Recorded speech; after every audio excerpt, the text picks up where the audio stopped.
Welcome to mega 9 TV. Visakha Gajuwaka Sheela Nagar లో ప్రేమికుల జంట ఆత్మహత్య చేసుకున్న సంఘటన స్థానికంగా కలకలం రేపింది. గాజువాక షీలానగర్ వినాయక అపార్ట్మెంట్ లో పిల్లి దుర్గారావు, సాయి సుష్మిత 3 నెలలుగా నివాసం ఉంటున్నారు. వారి మధ్య ఏం జరిగిందో తెలియదు కానీ మంగళవారం ఉదయం వారుంటున్న 3వ అంతస్తు నుంచి దూకి ఆత్మహత్య చేసుకున్నారు. దుర్గారావు క్యాటరింగ్ నిర్వహిస్తుంటాడని, సాయి సుష్మిత సాఫ్ట్వేర్ జాబ్ చేస్తున్నట్టు స్థానికులు తెలిపారు. దీనిపై మరింత సమాచారాన్ని మా ఉత్తరాంధ్ర ఇన్ఛార్జ్ దుర్గా ప్రసాద్ అందిస్తారు. ఇద్దరి మధ్య వచ్చే సిల్లీ గొడవలు చిలికి పెద్ద గొడవలుగా తయారై చివరికి తమ ప్రాణాల మీదుగా తెచ్చుకుంటున్నారు నేటి యువత. విశాఖ గాజువాక ప్రాంతం శీలానగర్ వద్ద వెంకటేశ్వర కాలనీలో ఒక అపార్ట్మెంట్ మీద నుంచి ఇద్దరు ప్రేమికులు దూకి ఆత్మహత్య చేసుకున్న సంఘటన ఈరోజు వెలుగులోకి వచ్చింది.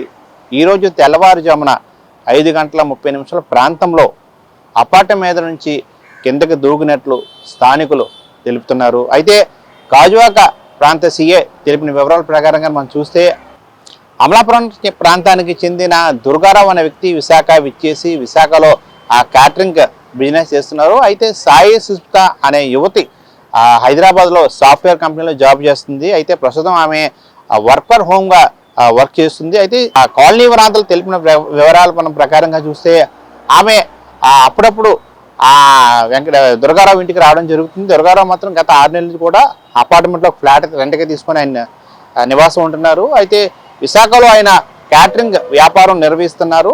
సుష్మిత మాత్రం సాఫ్ట్వేర్ ఉద్యోగంగా ఉంది. అయితే అప్పుడప్పుడు ఆయన అపార్ట్మెంట్కి రావడం జరుగుతుందని ఆ కాలనీ వాసులు కానీ అపార్ట్మెంట్ వాసులు కానీ తెలుపుతున్నారు. అయితే వారిద్దరి మధ్య ఏం గొడవ జరిగిందో తెలియదు కానీ తెల్లవారుజామున మాత్రం సుమారు 5:30 ప్రాంతంలో అపార్ట్మెంట్ మీద నుండి కూడా ఫ్లాట్ మీద నుంచి కిందకి దూకి ఇద్దరు కూడా బలవర్మ పాడినట్లుగా మనం చూడవచ్చు. అయితే ఈ విషాదం అంతా కూడా ఆ ప్రాంతం అంతా కూడా తీవ్ర విషాదానికి గురి చేసిందని చెప్పవచ్చు సమాచారం అందుకోగానే. అయితే స్థానికులు పోలీసులకు సమాచారం వచ్చిన తర్వాత పోలీసులు కూడా వచ్చి పూర్తి స్థాయిలో ఇన్వెస్టిగేషన్ చేయడం జరిగింది. అయితే ఆ అపార్ట్మెంట్లో ఫ్లాట్లకు వెళ్ళిన తర్వాత పోలీసులకు అయితే విస్తుపోయే సంఘటనలు ఎదురయ్యామని చెప్పవచ్చు. అయితే రిమోట్ పగిలిపోయింది. తర్వాత ఒక గ్లాస్ అయితే పగిలిపోయినట్టు కనిపించింది. దాని తర్వాత మొత్తం అంతా కూడా సామాన్లన్నీ కూడా చెల్లారవందరగా ఉన్న పరిస్థితి కనిపించింది. అయితే దాని ప్రకారంగా పోలీసులు ఆలోచిస్తుంది ఏంటంటే వాళ్ళ ఎంక్వైరీ దర్యాప్తులో ఏం జరుగుతుందంటే ఇద్దరి మధ్య గొడవ జరిగింది. అయితే గొడవలోనే ఆ గొడవ కారణంగా ఇద్దరు కూడా దూకేసి ఆత్మహత్యకు పాల్పడినట్టుగా వారు ఆలోచిస్తున్నారు. అదే మొదటగా అమ్మాయి కిందకి దూకి చనిపోయిందా, అమ్మాయి చనిపోయిన తర్వాత ఈయన భయపడి తర్వాత అపార్ట్మెంట్ ఆ ఫ్లాట్ నుంచి కింద దూకి ఈయన కూడా చనిపోయాడా అనే కోణంలో ఆ దర్యాప్తు కొనసాగిస్తున్నారు. ప్రస్తుతం అయితే వాళ్ళు బంధువులకైతే ఆ సమాచారం ఇచ్చారు.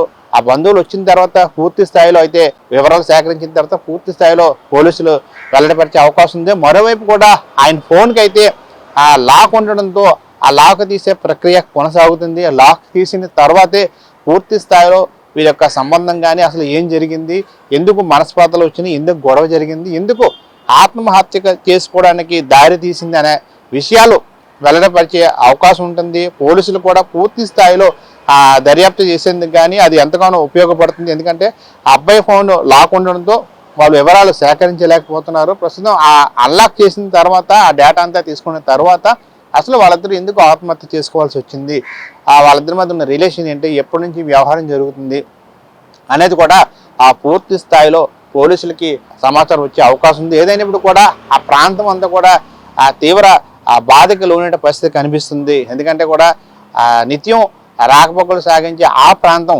ఒకేసారి ఇద్దరు కూడా చనిపోవడానికి దారితీసిన సంఘటన ఆ ప్రాంత వాసులు తెలియగానే అపార్ట్మెంట్ వాసులు తెలియగానే అందరూ కూడా షాక్ అయిన పరిస్థితి అయితే కనిపిస్తుంది. అయితే పోలీసులు మాత్రం పూర్తి స్థాయిలో కేసును దర్యాప్తు చేసి పూర్తి వివరాలు సేకరణ పరిస్థితి కూడా కనిపిస్తుంది. Camera person Ganesh Durga Prasad, mega 9 TV, Visakha నుండి.